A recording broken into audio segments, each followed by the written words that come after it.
இனி ஒன்றே ஒன்றுதான் நடக்கும், அது அழிவு.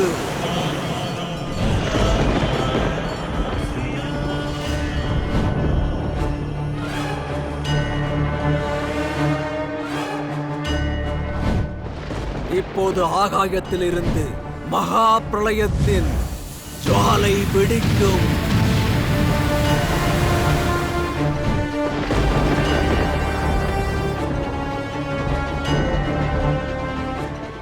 அமைதியாக இருக்கும் நாராயணன் முகத்தில் இவ்வளவு குரோதமா? முதல் முறை இவ்வாறு பார்க்கிறேன்.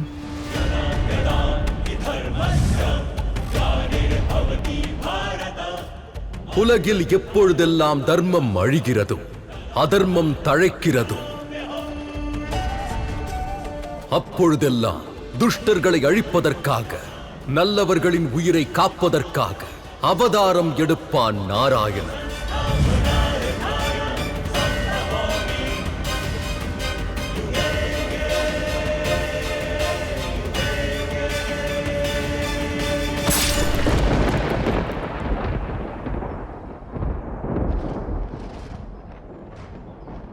இன்னும் சிறிது நேரம் காத்திருந்தால் போதும்.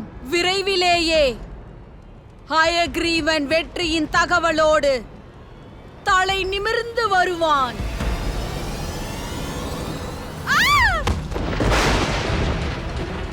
ஹயக்ரீவா! நாராயணா!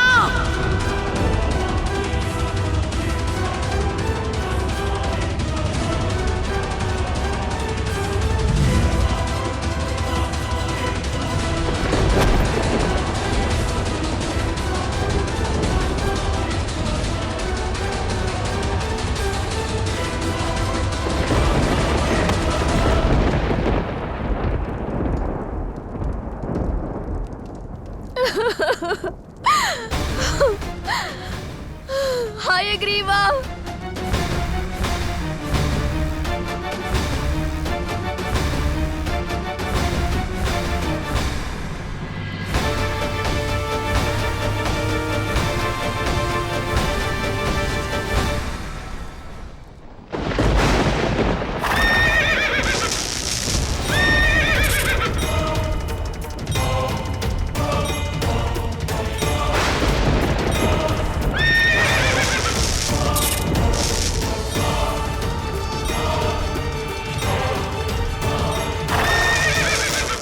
இவ்வளவு குரோதமா? பிரபுவை நான் இவ்வாறு பார்த்ததே கிடையாது. நாராயணரோ இந்த உலகத்தை பிரளயத்திலிருந்து காப்பாற்றினார். ஆனால் இவரது குரோதம் இங்கே பிரளயத்தை உருவாக்க கூடாது. ஏதாவது செய்யுங்கள் மகாதேவா. இது குரோதம் மட்டுமல்ல தேவரிஷி, இது வேதனையாகும். நாராயணர் தன் மனைவியின் அவமானத்திற்கு அடக்க முடியாத குரோதத்தில் தவித்துக் கொண்டிருக்கிறார். இந்த குரோதம், இந்த வேதனை விரைவில் அமைதியடையாது தேவரிஷி.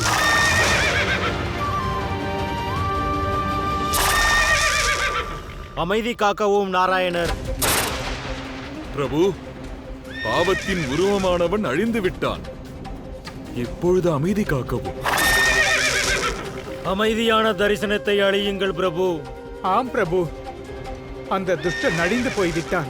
இப்போது உங்கள் குரோதத்தை விட்டுவிட்டு அமைதி காத்தருளுங்கள் பிரபு. ஏதாவது செய்யுங்கள் மகாதேவா. மகாதேவா!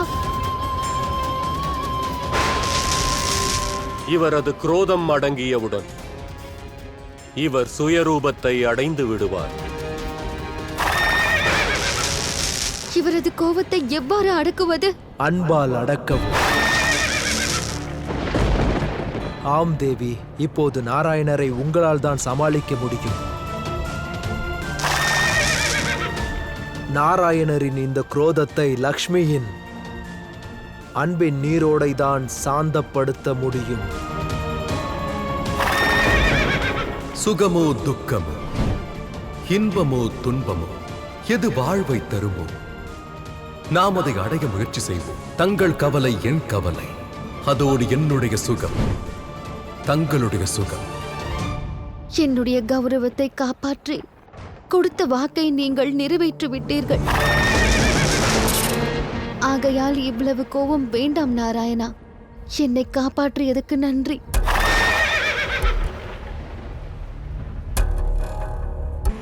அமைதி காக்கவும் நாராயணரே.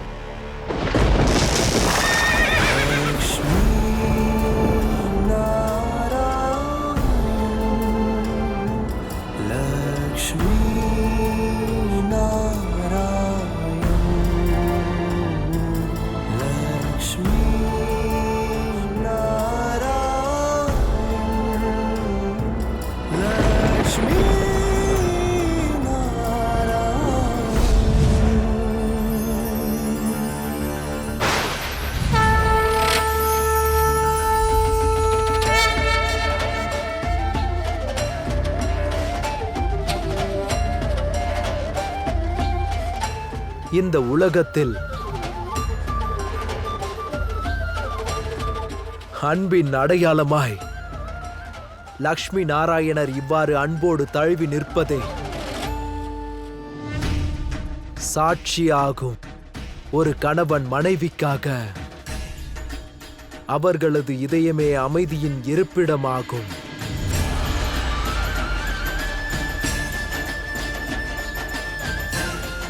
கணவன் மனைவிக்குள் இந்த அன்பான அரவணைப்பு இல்லாவிட்டால் துன்பத்தையும் வேதனைகளையும் அழுத்திவிடும். அன்பான அரவணைப்பு இருந்தால் அனைத்து காரியங்களும் இனிதே நடக்கும். லக்ஷ்மி நாராயணர் வாழ்க!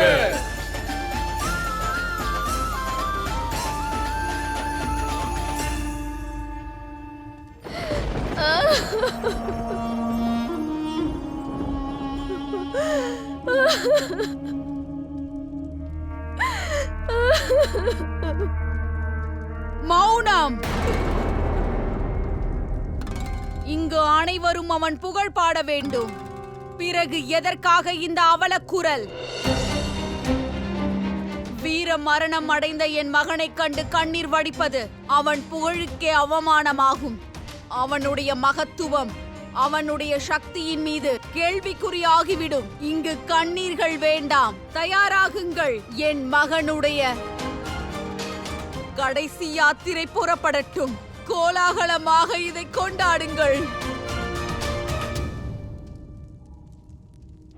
நாராயணர் ஹயக்ரீவர் அவதாரம் பூண்டு அந்த துஷ்டனை வதம் செய்தார். தேவி லக்ஷ்மி ஸ்ரீஸ்வரூபத்தில் பெரும் கப்பலை கரைக்கு கொண்டு வந்தார். அதோடு நாராயணரின் கோபத்தை அமைதிப்படுத்தினார்.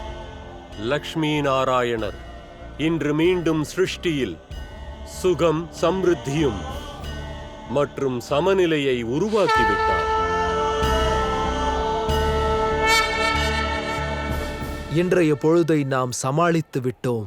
நாளைய பொழுதை இனி சமாளிக்க வேண்டும். இந்த சிருஷ்டியை மீண்டும் புனரமைத்து விடுங்கள்.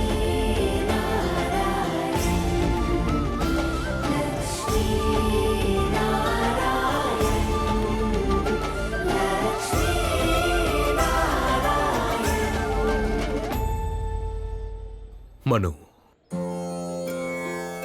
அனைத்து முனிவர்களையும் அனைத்து ஜீவராசிகளையும் அழைத்து செல்லுங்கள். இவர்களுக்கு தேவையானதை செய்து கொடுங்கள். உயிர்கள், தாவரங்கள் என்று உருவாக வேண்டும். அதை நீங்கள் பார்த்துக் கொள்ள வேண்டும்.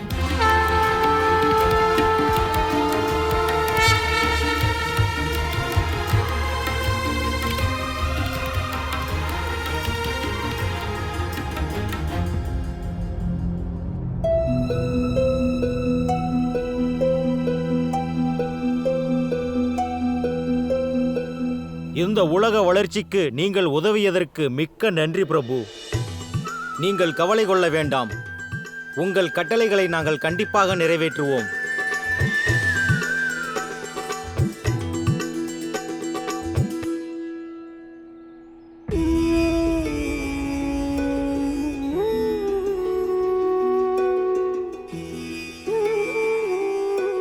கஷ்யப முனிவரே, என்னால் உணர முடிகிறது.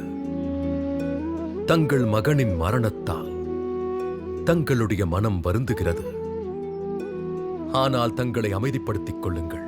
ஏனெனில் சிருஷ்டியின் புனரமைப்புக்காக தங்களின் சேவை மிக மிக முக்கியமானது. இல்லை நாராயணரே, நான் வருத்தப்படவில்லை. நான் குழம்பவும் இல்லை.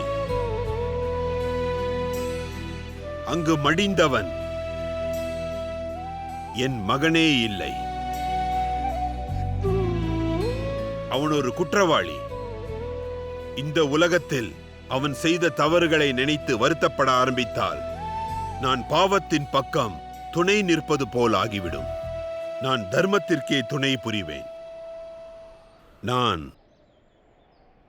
உங்களுடன் இருப்பேன். உங்களுடைய கட்டளைகளை நிறைவேற்றுவது என் தலையாய கடமையாகும். அதுவே தர்மமாகும். என் மகனோ இந்த உலகத்தை அழித்து காட்டினான். இப்பொழுது நான் இந்த உலகத்தின் புனரமைப்புக்காக நிச்சயம் முயற்சி செய்வேன். அப்போதுதான் என் மகன் செய்த பாவத்திற்கு அதுவே பரிகாரமாகும். அப்படியென்றால் புறப்படுங்கள். அனைத்து உலகத்தையும் வேதத்தின் மார்க்கமாக தர்மம், பக்தி மற்றும் சத்தியத்திற்கான வழியை காட்ட வேண்டும். உங்கள் உத்தரவை ஏற்றுக்கொள்கிறேன். வருகிறேன் தாயே.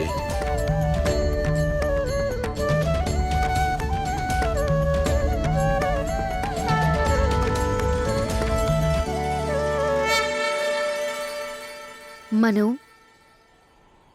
சிருஷ்டி மற்றும் உயிர்களை பாதுகாக்க நீங்கள் நாராயணருக்கு உதவியாக இருந்தீர்கள். ஆகையால் இந்த பூமியில் மானிடர்களின் நலனை கருத்தில் கொண்டு நீங்கள் செயல்பட்டாக வேண்டும். எப்படி லக்ஷ்மி இல்லை என்றால் நாராயணன் செயல்கள் நிறைவடையாது. அதுபோல இந்த காரியத்தை நிறைவேற்ற உனக்கும் ஒரு துணை தேவைப்படுகிறது. இயற்கை இல்லையேல் மனிதன் இல்லை. நீ தவம் மேற்கொள்ள வேண்டும். இயற்கையின் வளர்ச்சிக்காக உனக்காக ஒரு துணைவியை தேடிக்கொள்ள வேண்டும். உங்கள் உத்தரவு லட்சுமி நாராயணர்.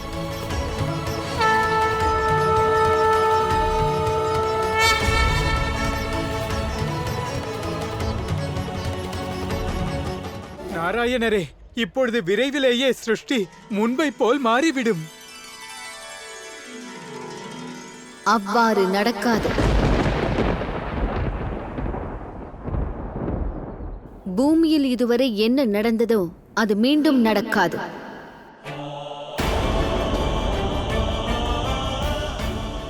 சிருஷ்டியை பாதுகாக்கவும் தர்மத்தை கடைபிடிக்கவும் நாராயணர் தன் தலையை இழக்க நேர்ந்தது. இந்த பூமி இங்கு நடந்த அதர்மத்தை தன் கண்ணாலே பார்த்து விட்டது. ஏன்? ஒரு அரக்கன் செய்த தவறினால் இவர் தன் தலையை இழந்திருக்கிறார். இது தவறான எண்ணங்களின் காரணமாக நடந்துள்ளது.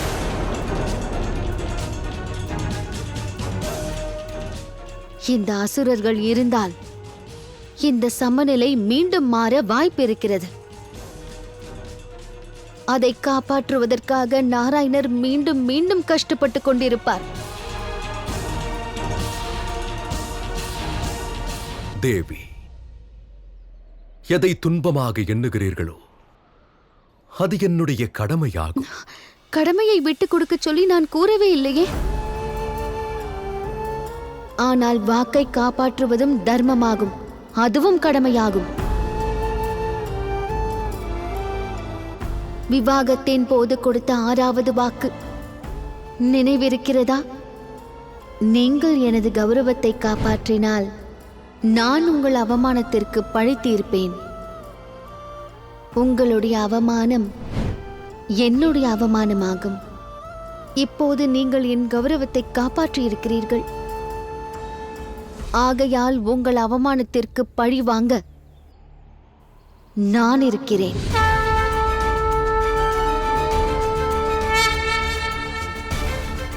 விவாகத்தில் 6வது வாக்கு. லக்ஷ்மி என்கிற நான் எனது கடமையை செய்வேன். இன்றைக்கு பிறகு எந்த ஒரு அசுர சக்தியும் உங்களுக்கு எதிராக தலை தூக்க கூடாது.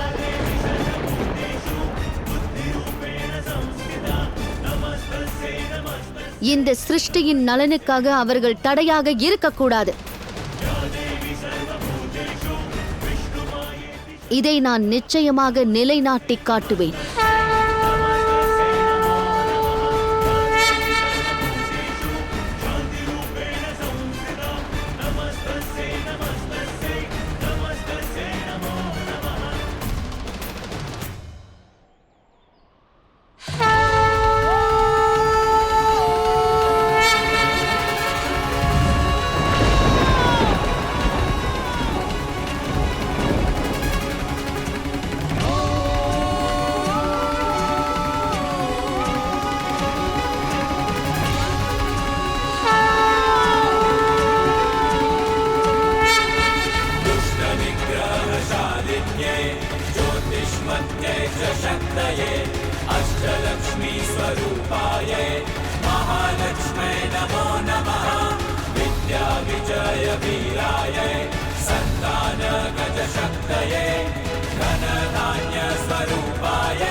நான் சம்ருதியின் தேவி அசுரர்கள் செய்த தவறுக்கு தண்டனை அளிப்பேன். அவர்களை அழிக்கவும் தயங்க மாட்டேன். இதற்கு பிறகு அவர்கள் ஒருபோதும் அடுத்தவர்களுக்கு கெடுதல் நினைக்கவே கூடாது.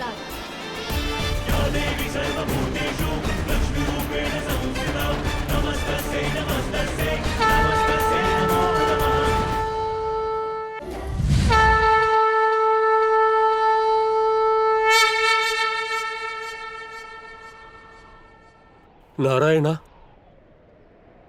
தேவியின் கோபத்தால் தன் அதிகார எல்லையை மீறி சிருஷ்டியின் நியதிகளை புறக்கணிக்க பார்க்கிறார்கள். ஆமாம் பிரபு, தேவியிடம் எடுத்து கூறுங்கள். இவர்கள் மருத்துவர் ஆவார்கள், உயிர்களை காப்பாற்றுவார்கள். இவரது இந்த குரோதம் தேவர்களுக்கு களங்கத்தை ஏற்படுத்தக்கூடாது பிரபு.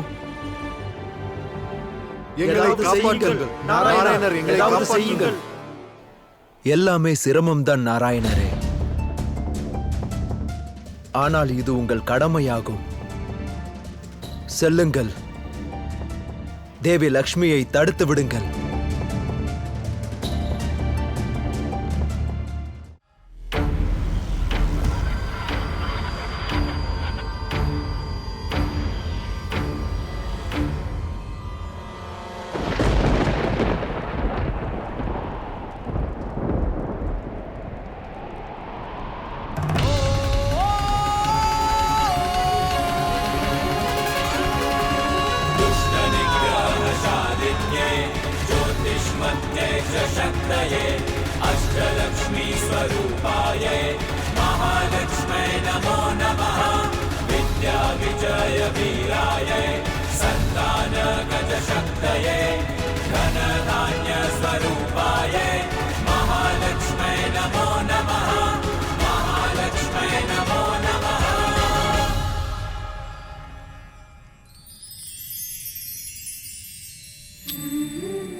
குரோதம் மனிதனின் மிகப்பெரிய சத்ரு யார்?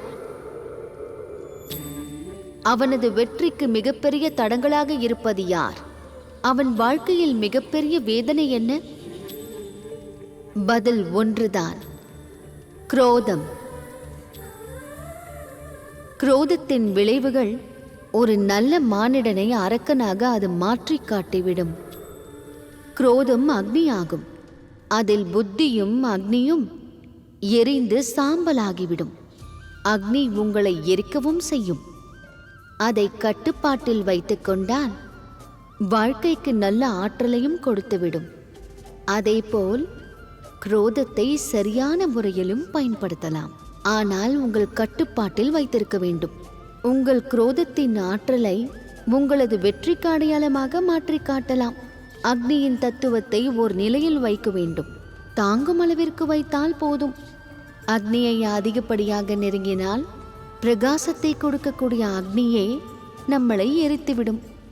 குரோத அக்னியை கட்டுப்படுத்தினால்தான் வெற்றி கிடைக்கும். சுகம், மற்றும் சாந்தியின் வைகுண்டம்.